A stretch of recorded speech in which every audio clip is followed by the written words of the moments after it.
Clean air. It's something many of us take for granted.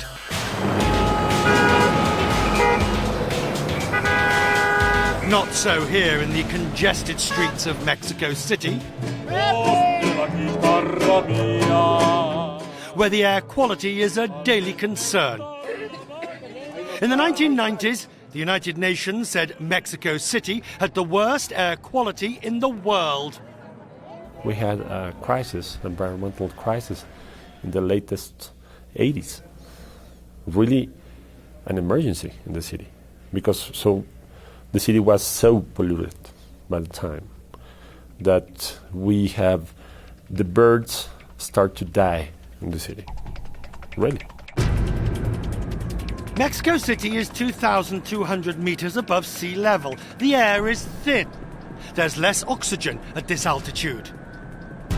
At the heart of the combustion process of fuels is oxygen. When fuels are burnt, they release energy. Poor combustion creates soot and more pollution. Combustion, if it's not well enough done, then the contaminants are up in the air, and then we basically breathe that all the time. A few years ago, very important measures were taken. They began by changing the fuels that were used in the city. They switched from heavy fuel oil to natural gas for the power plants and the big industries. The city had to clean up its act for the sake of the 20 million people who live, work and breathe here. We have 34 monitoring stations around the city. So we are measuring particulate matter, ozone, carbon dioxide, sulfur dioxide, carbon monoxide, nitrogen oxides. So we can figure out how the pollution is in Mexico City with these instruments. Hourly measurements are taken and posted onto a website, warning people which areas of the city are worst affected. Green means good, red obviously bad. The National Institute of Public Health here in the city says breathing polluted air does more damage to children than cigarette smoke. It can harm lung growth. There is a decrease in the lung growth in the children that are living in the more polluted areas compared to others that are living outside these areas.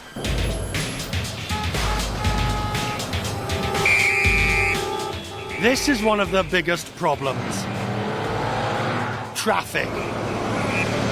In the quest to improve pollution levels, most of these drivers are now restricted from using their cars one day a week. Don't Drive Day is one of the initiatives in Plan Verde, a green framework to improve the quality of life for citizens. We need to move out the traffic, for example, which is a characteristic of Mexico City. Traffic and slow cars, lines, well, we need to move on that. Rooftops are being transformed into gardens, adding more oxygen to the atmosphere, keeping the buildings cool. A new metro line is being built, and other initiatives, including the first bike hire scheme in Latin America, are all contributing to the cleaner air. We are creating this goodwill about bikes in Mexico City. Even in Copenhagen, in Rotterdam, Amsterdam, they spent decades to be bike-friendly. And schemes like this are thriving. Cycle Sundays, where up to 80,000 people make the most of the main avenues of Mexico City, which are closed to cars. Areli Carrion is a keen cyclist.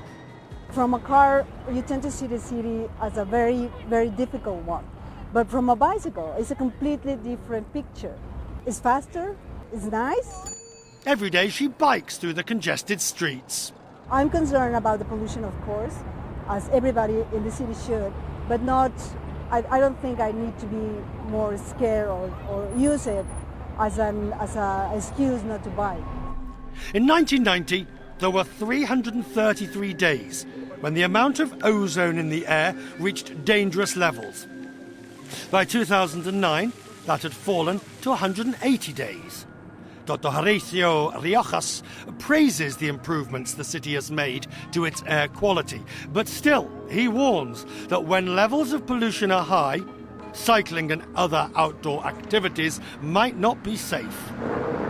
That's not safe if the pollution is high, because you breathe more and the exposure is higher and the impact could be higher also.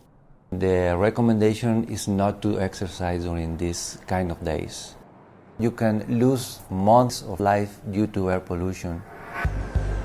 Whether it's driving, walking, or cycling the streets of Mexico City, improving pollution levels for those who live here is a true investment in their future.